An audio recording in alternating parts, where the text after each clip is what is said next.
the attacks in the cloud look differently. They behave differently. Criminals behave differently when they leverage cloud. They don't necessarily need to follow the techniques, tactics, and procedures that they used to follow in the on-prem environments. Yeah, so CSPM is not a security leg. CSPM collects and analyzes data, but for a specific purpose, for identifying gaps. By showing coverage and by showing time to respond, you can create a formula or a way to present ROI in your investment in security operations in a way that resonates with the concerns of the boards and management nowadays in the industry. My strong recommendation is to conduct a tabletop exercise with focus on cloud. Are you thinking about building a security operations program in your cloud, but thinking of just, is CSPM enough? Or is the idea that CSPM is just the prevention tool, not the detection tool? We've been talking about the fact that CSPM has been solving a lot of problems like finding what my broken window looks like, or if I even have a broken window in my cloud environment. However, for incident response, you probably need something more than that. And I'm grateful we had a conversation with Ariel from Mitiga. He was talking to us about the way you can improve your security operation in the cloud, the things you require, and why SIEM is just not the only thing you need for a cloud incident to be investigated from a forensic perspective, from containerizing perspective, from responding perspective. You were talking about the whole readiness. That is specifically cloud incident readiness. How are you prepared for responding to an incident, detecting an incident, and containerizing the incident in the cloud and be able to do forensic analysis on this? All that and a lot more in this conversation with Ariel. And I'm so glad we had this conversation because we are able to talk about things like, where does it make sense to have a data lake? What kind of information is required for us to progress in improving, say, just the security operation in the cloud overall? As always, if you enjoyed this episode and know someone who is working on building some improvement in the security operations program, I would definitely love it if you can share this episode with them. But if you're here for the second or third time listening or watching, definitely give us a follow, subscribe on YouTube if that's where you're watching this.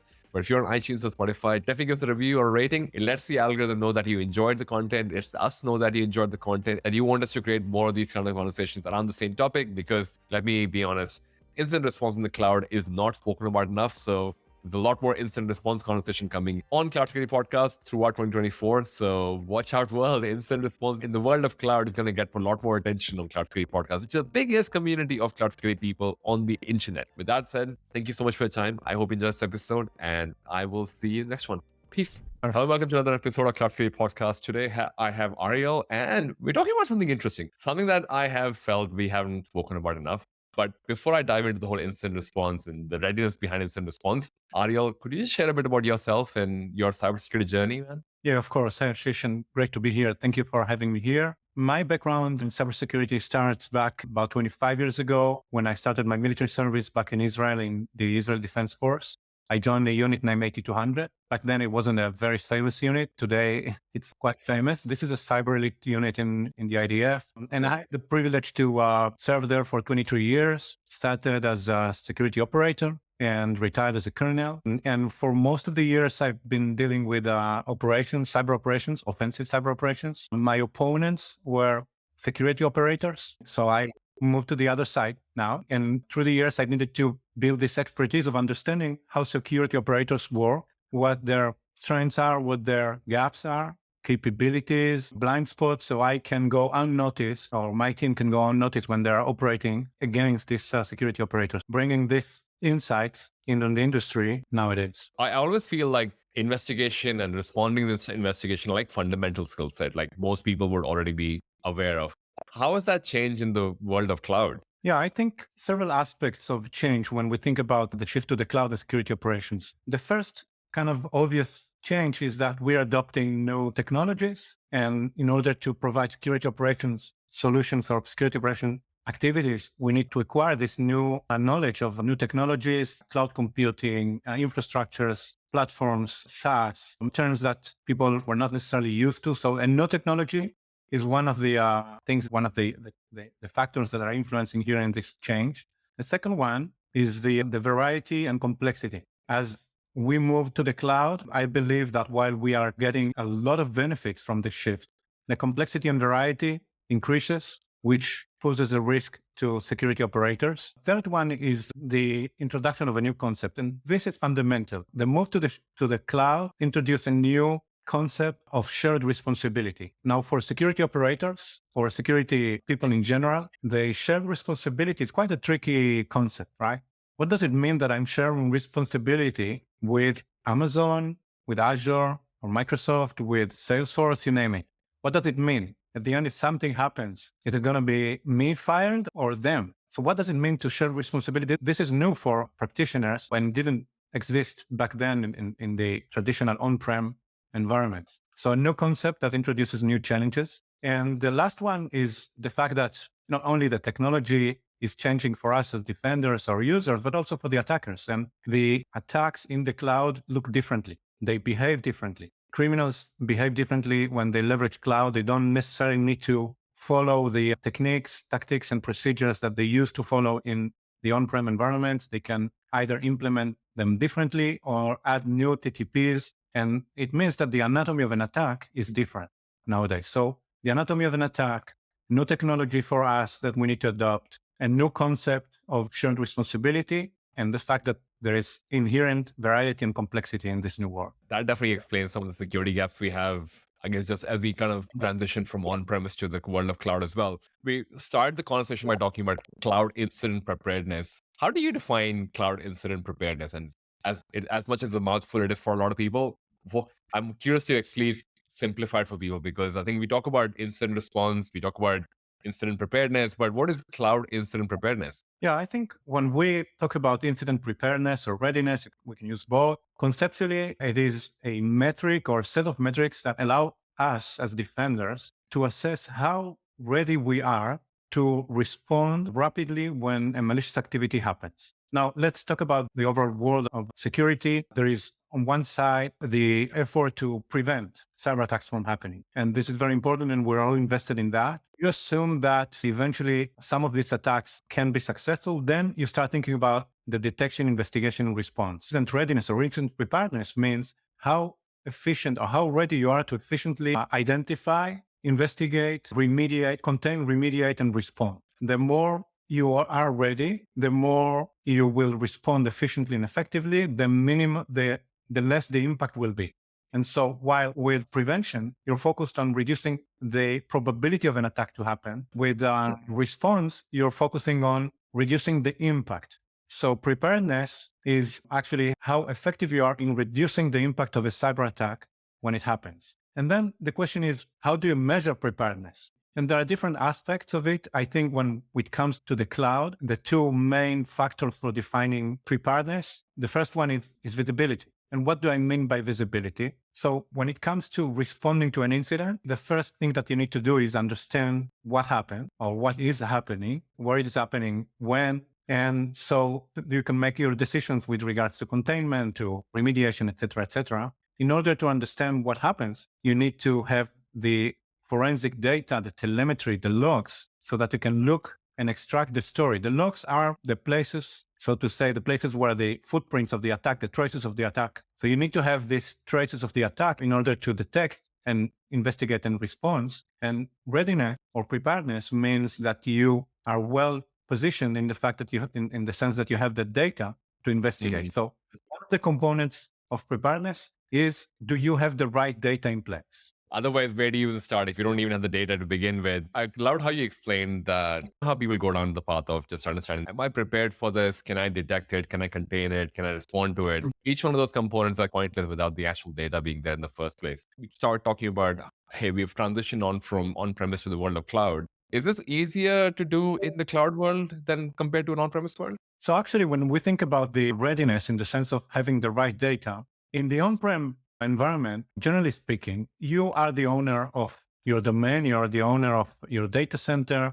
The data that you need for an investigation, if it is generated, if it is there. So it's just a question of how quickly you can get access to that data. This is not the case in cloud. And this is why the preparedness is so important, is fundamentally different when it comes to cloud and SaaS environments. Because the telemetry, here is back to the shared responsibility concept.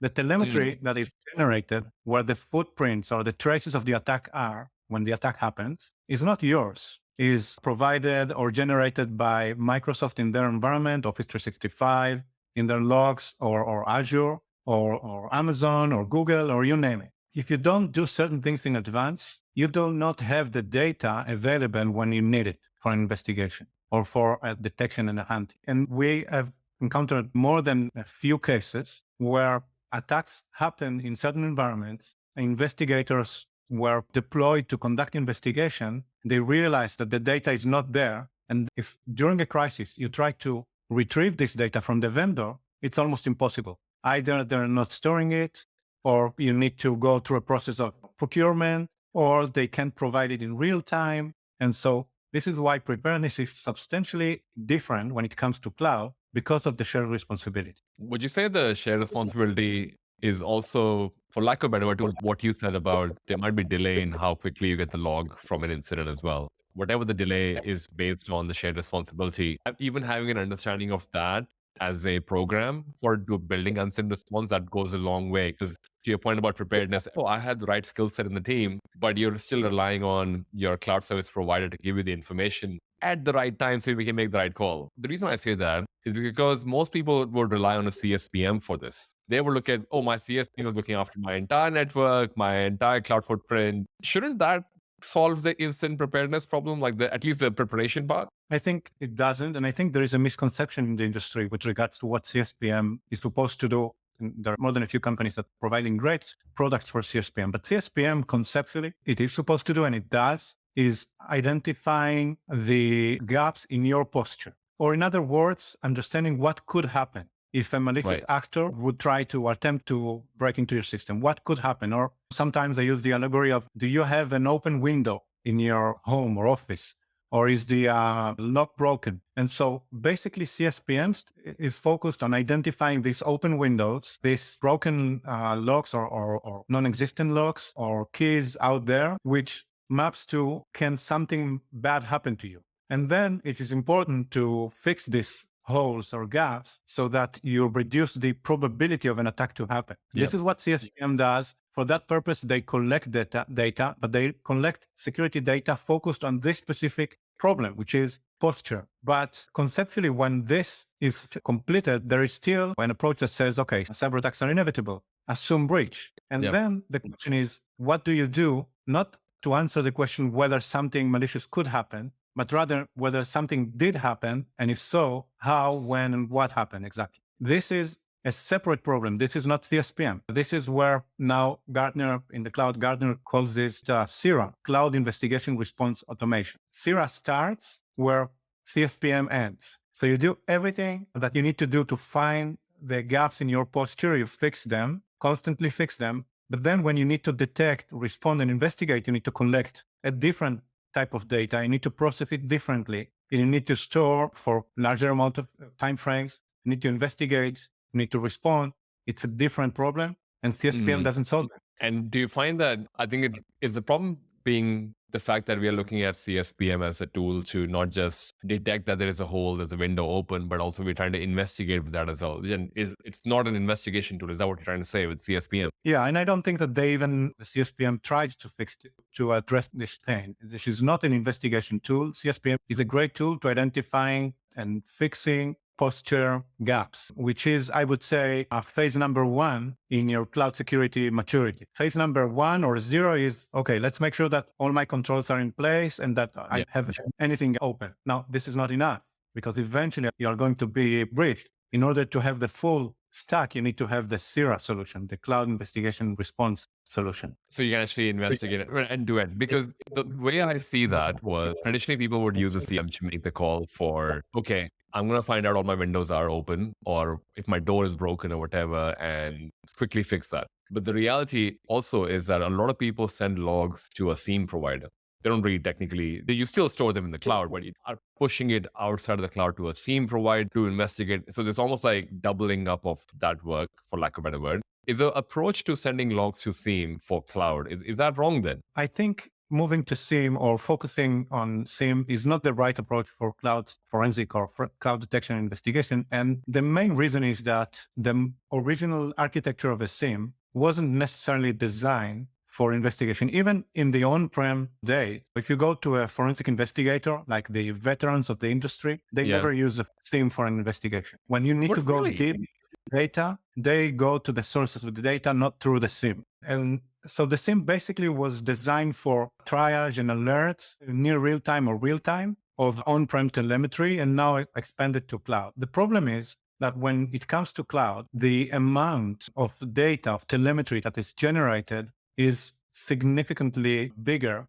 larger than it is in on-prem. If you want to have the right visibility and you want to see all this data and collect it and also store it for a long period of time so you can go back in the history, because we all know that cyber attacks take time to detect and to investigate. If you're going to go back, so you need to store huge amount of data. This is where SIEM doesn't scale up, or it does scale up, but you need to pay a lot of money to store that. And so organizations are stuck. And what they basically do is some of them, they're investing a lot of money to store. And even then, they're not storing all the data. They need to make tough decisions. Most of them are making tough decisions with regards to what data they are storing and for how long, which means lower visibility, which means lower preparedness for an incident. Most people look at SIEM provider, like people do Splunk certification, and a lot of that, assuming that, oh, my SOC team needs to be Splunk certified so they can do all these magical things with the Splunk logs. But to what you said, whenever there's an incident, technically, there's only so much you can do with the logs. You have to go back to the source and identify what's truly happening over there. So maybe a question then is, if SIEM is not good enough, then what's a good starting point? Yeah, I want to go back to the challenge of SIEM. I'm not saying that it's not the right approach to invest in having a capable security team that knows how to operate with SIEM. But I want to say, if we look at the challenge of investigating, which is basically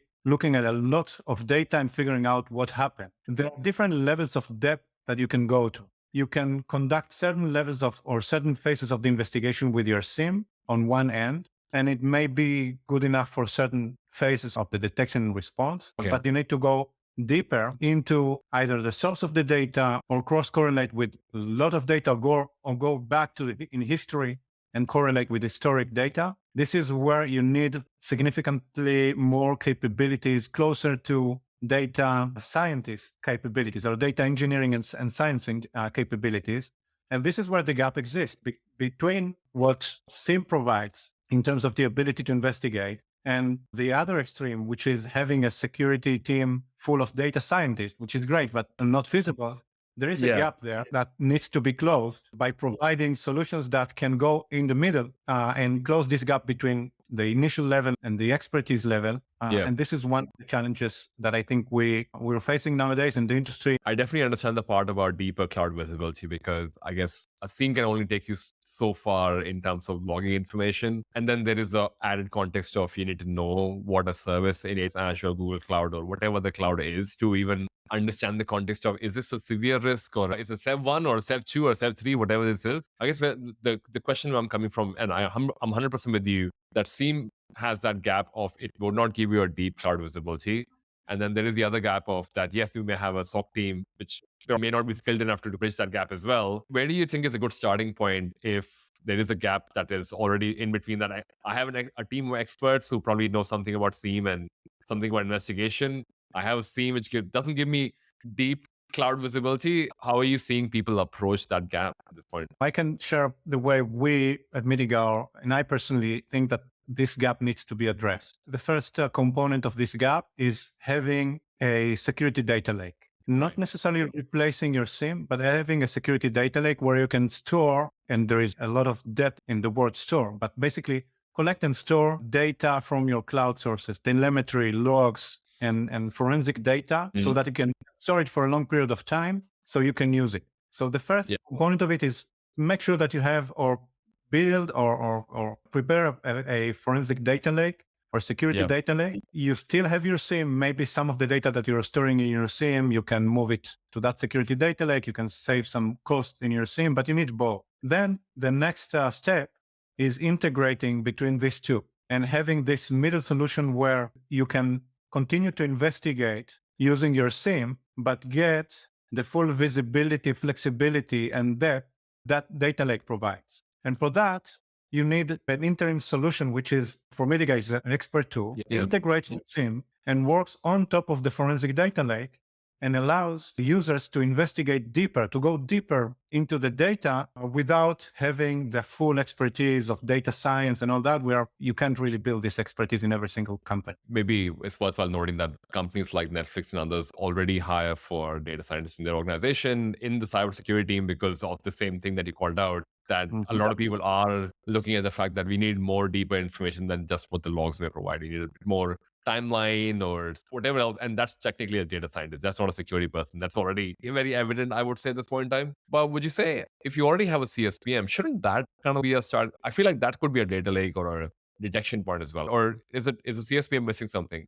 Do I still need another data security lake? Yeah, so CSPM is not a security lake. CSPM collects and analyzes data, but for a specific purpose, for identifying gaps, for identifying the open windows and the posture gaps that we talked about and we mentioned previously. And this is the purpose of the solution. This is why this data is being collected. And the problem in the industry nowadays is that there is no generic security data lake solution out there. And there are many reasons why, but there is no generic security data lake solution. There is data that is being stored by CSPMs for their purposes. And now solutions like Mitiga and others are building a security data lake for the purpose of detection, investigation, and response, which is, again, different than the posture management. I think that in the future, maybe we will see some convergence there between these two areas because they operate together. Nowadays, there is no single solution. And then the best thing that you can do is to have integration between these two. So constantly making sure that these two sides of your program are integrated in terms of processes, people, and also technology. I think something interesting you said in that is the fact that the intent behind the data being stored in your CSPM is the intent is more prevention, whereas your security data lake would be more for, hey, I want to respond to an incident. I need a deeper cloud visibility instead of just looking at how many broken windows do I have or is my broken window was picked up or whatever. But I love the way you answered it. Which also makes me think that some of the people who are probably watching or listening to this, does everyone need a security data lake or is it at a certain maturity? I feel like a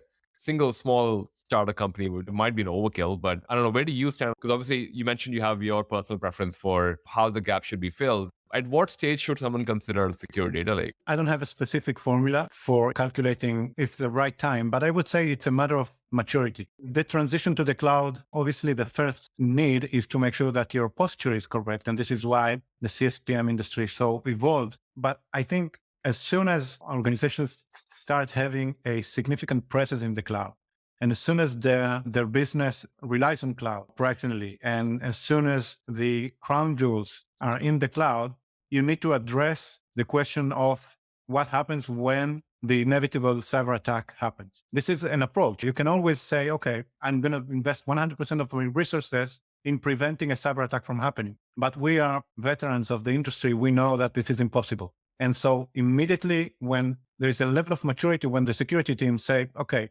now I need to make sure that I have a reasonable solution for responding, detecting and responding, not just preventing. This is where the question of having a security data lake starts to be relevant, right? Or security data lake for detection and response. So a security data lake for detection response, because you know how a lot of people at this point in time are not just in one cloud service provider, there are multiple cloud service providers these days. So it's almost like uncommon to hear someone who's just using one cloud service provider. Having a secure data lake, if it's available or not, with the complexity of multiple cloud service providers, does that make it easier? Or is it more like, this is the same reason why a lot of people got their CSPMs to start multiple cloud service providers at one point in time? It was just initially AWS and, we want AWS Azure. Same with data lake as well. Do you find that task be also easier if we have multiple clouds and trying to manage instant response across the board? Yeah. So I want to dive into what it means to have a security data lake, because we are talking about that, but there is more than just the idea or the concept of storage. When we talk about security data lake, in the context of detection, investigation, response, it is about understanding the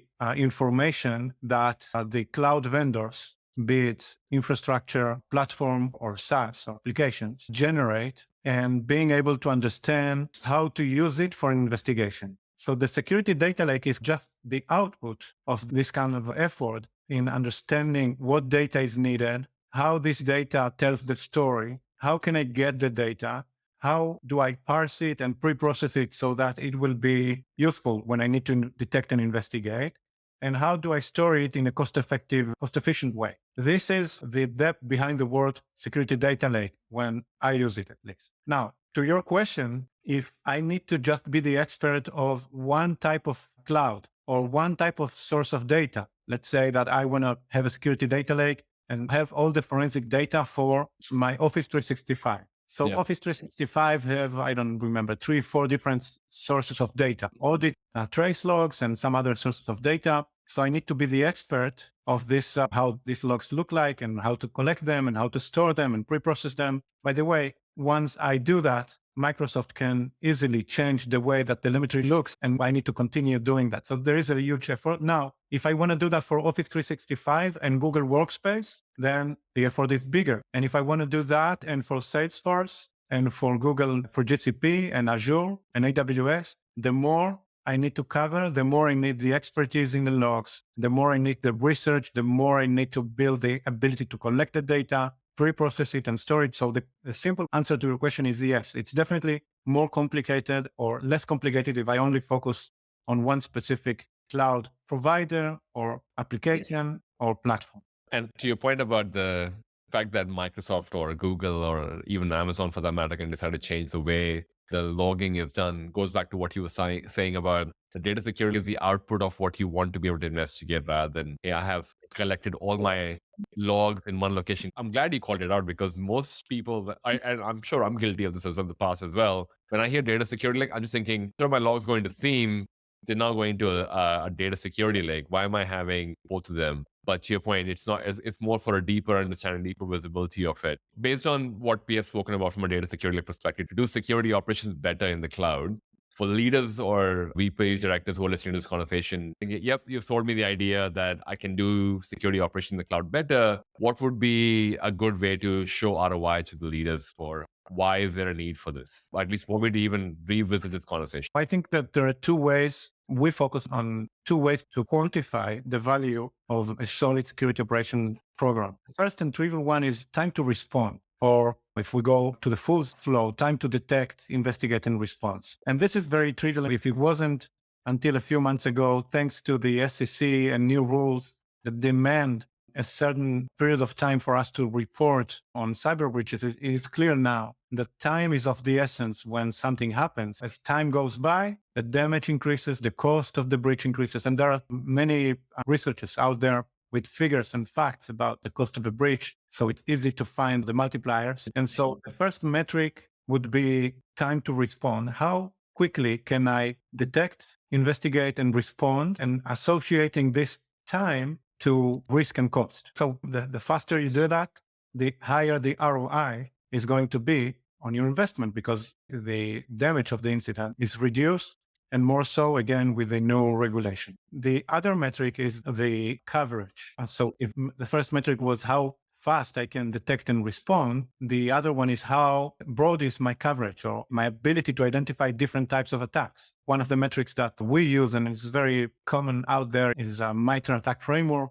as a tool to communicate coverage. And so by showing coverage and by showing time to respond, you can create a formula or a way to present ROI in your investment in security operations in a way that resonates with the concerns of the boards and management nowadays in the industry. I think we've been focusing on the tool side for some time, obviously, on the SIEM and security data lake and how to build a security operation. I feel like there's a skills part to it as well. People who are listening in, ROI perspective, what you called out, that mean time to response, mean time to detect, and just understand the landscape of how broad this thing is. It requires a certain kind of, I'm curious, how much of the human element needs to be considered into this as well from a team perspective? And because the goal here, from at least based on our conversation so far, is to overall improve how security operations is done in the cloud. How important is the human factor here as well? Yeah, I think the human factor in cloud security is super important. It was always important in the industry. We all live in this constant feeling that there is a gap in security skill sets out there or in personnel. But when it comes to the cloud, it's even more significant. And the reason is that cloud is new. So we don't have veterans in cloud security as we do in other areas of security. And even for us in Mitiga, when I need to hire investigators, there are only a few investigators that have the expertise or experience in the cloud, whereas there are many security experts with years of experience in on-prem. So the human factor is extremely important when it comes to cloud security operations. This is why we specifically in Mitiga realized that it's not enough to provide a product, because even if your product is great, there is always a need for someone to operate or use this product. And this is where we are addressing or meeting the bottleneck in the industry. And we decided, this is our decision, to provide not only a product, but also the human expertise to our customers. So our customers can use our product, but also if they need support in terms of SMEs, experts in the domain, they can press a button and get this layer of services on top of it. I think the industry is going to that direction. I think there is no other way to close this gap. It's very hard for so many companies to hire cloud experts. It's easier for companies like Mitiga or others. We focus on that. And so security analysts that want to focus and want to do that for a living, they're happy to be doing that in a company like Mitiga. And this is where we try to find this combination of a product and a service to provide this comprehensive solution and augment the abilities of our customers with people as well. Awesome. And I've got one more question, just a final one on this, because we've been focusing on how to improve the overall security operations in the cloud. For people who've listened in and watched this so far, are there any low-hanging fruits that people can start building on or use to strengthen their cloud capabilities, maybe as an action point as they walk away from this conversation? I can give 3 bullets, but the first one is significantly more, I would say, easy to implement and valuable or cost-effective, is the tabletop exercise. Organizations usually conduct tabletop exercises every once in a while. Tabletop is a very cost-effective tool to raise awareness, identify gaps, and trigger improvement plans. My strong recommendation is to conduct a tabletop exercise with focus on cloud, with injects or events that are related to the cloud. Also, I recommend to bring the cloud architects for the tabletop exercise. If you do these 2 things, I've seen that tens of times. If you do these 2 things, you conduct a tabletop exercise, you make sure that you generate an incident, an imaginary incident related to your cloud, and you bring the cloud architect to the table, you will immediately be able to identify your main gaps, which will lead to the other 2 recommendations of mine, which require some more effort.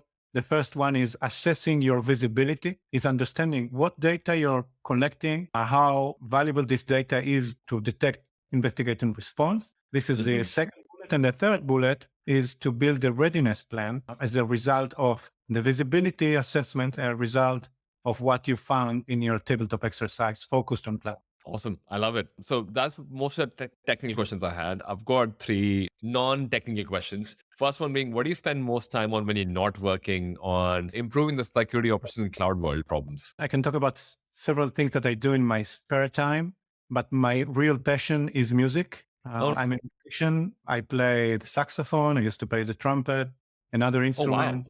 Oh, wow. Multiple instruments. From very young age, I was always surrounded by instruments and playing, and been lucky enough to play with great musicians around the world. Nowadays, I'm so busy with cloud detection, investigation, and response. I only have limited time to invest in this passion of mine, but this is part of who I am. I'm also a So saxophone, trumpet, what else you play? I play the keyboard, sometimes guitar. Guitar was the first instrument I played. 34. Okay, 4 instruments. I need to find some inspiration for you. I think the only thing I have in response is like, what a harmonica someone gifted me. Oh, I play that as well. Oh, you play that as well? Oh, okay. I need to up my game next time, Ariel. All right. The second question then, what is something that you're proud of, but is not on your social media? My family, definitely. By far. My daughters, my wife, I'm so proud of them. I don't share that in social media, but I am extremely proud of who they are and who we are as a family. Awesome. I'll make sure I get this clip to your daughters as well so they can actually see their dad talking about this. All right. Final question. What is your favorite cuisine or restaurant that you can share with us? Wow. You know what? I love every type of food, but since I was born in Argentina, I always go back to my origins with Argentinian food, specifically the asado, if you know what it is, which is the meat, the Argentinian meat. It's an Argentinian barbecue. And it is not just about the food, it's about the memory and my first 12 years growing up in Argentina. Wow. I was looking at the pictures of it. That looks pretty. I'm going to try and find a hotel or a restaurant for that in London. Unless you are a vegetarian, which doesn't work in Argentina. Yeah, fair. Maybe you can have pineapple. I'm sure they'll find an option for that as well. But Ariel, This was an awesome conversation. Thank you so much for coming on the show. Where can people find and connect with you after this to talk more about the whole security operations in the cloud world? So we can do that through my LinkedIn, through our website, mitiga.io, and social media, easy to connect. Ashish, thank you very much for the conversation. I really enjoyed that. Thank you for listening or watching this episode of Cloud Security Podcast. We have been running for the past 5 years, so I'm sure we haven't covered everything cloud security yet. And if there's a particular cloud security topic that we can cover for you in an interview format on Cloud Security Podcast, or make a training video on tutorials on Cloud Security Bootcamp, definitely reach out to us on info@cloudsecuritypodcast.tv. By the way, if you're interested in AI and cybersecurity, as many cybersecurity leaders are, you might be interested in our sister AI Cybersecurity podcast, which I run with former CSO of Robinhood, Caleb Seamer, where we talk about everything AI and cybersecurity. How can organizations deal with cybersecurity on AI systems, AI platforms, whatever AI has to bring next as the evolution of ChatGPT and everything else continues. If you have any other suggestions, definitely drop them on info@cloudsecuritypodcast.tv. I'll drop that in the description and the show notes as well, so you can reach out to us easily. Otherwise, I will see you in the next episode. Peace.